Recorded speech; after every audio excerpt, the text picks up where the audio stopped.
تذكر يوما كنت تعانق دمعة الفكر تناجي الله في صبر وترجو رحمة تسري.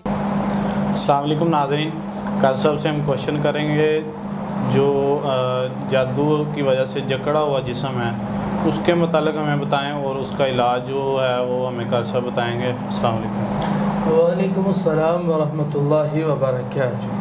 بسم اللہ الرحمن الرحیم.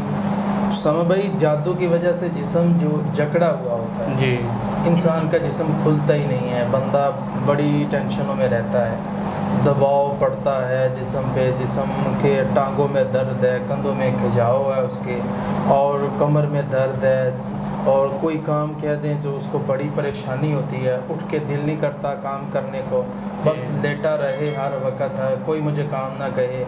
جب بھی جاتا ہے اذان ہوتی ہے نماز کے لیے کہا جاتا ہے تو اس کا جسم ہی نہیں کھلتا. اس کا شاندار طریقہ یہ ہے کہ زبردست اور پاورفل میں اس کا ایک عمل بتاتا ہوں، وہ یہ ہے کہ اپنے آپ کو ہر وقت وضو میں رکھیں. صحیح. سما صاحب، جو بندہ ہر وقت وضو میں رہتا ہے اللہ اس کی مدد کرتا ہے. وہ ہر وقت پاک ہے، ہر وقت صاف ہے. کوشش کرے جب وضو ٹوٹے پھر وضو کر لے، پھر ٹوٹے پھر وضو کر لے. ہمت کرے، اعوذ باللہ پڑھ کے جسم پہ پھونک مارے، وضو کرے، اپنے آپ کو باوضو رکھے.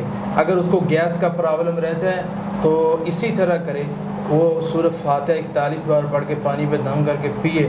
یہ ایسا رقیہ ہے کہ شیاطین جنات غالب نہیں آ سکتے. اس کا جو معدہ ہے، کیونکہ جب انسان باوضو رہنے کی کوشش کرتا ہے تو شیاطین جو ہے وہ اس کو گیس کا پرابلم کرنے کی کوشش کرتے ہیں تاکہ کسی نہ کسی طریقے سے سب وضو ٹوٹ جائے. تو وضو نہیں ٹوٹنے دینا. یہ سورہ فاتحہ کا یہ عمل کریں گے انشاءاللہ الرحمن، وضو جو ہے وہ قائم اور مضبوط رہے گا اور آپ باوضو رہیں.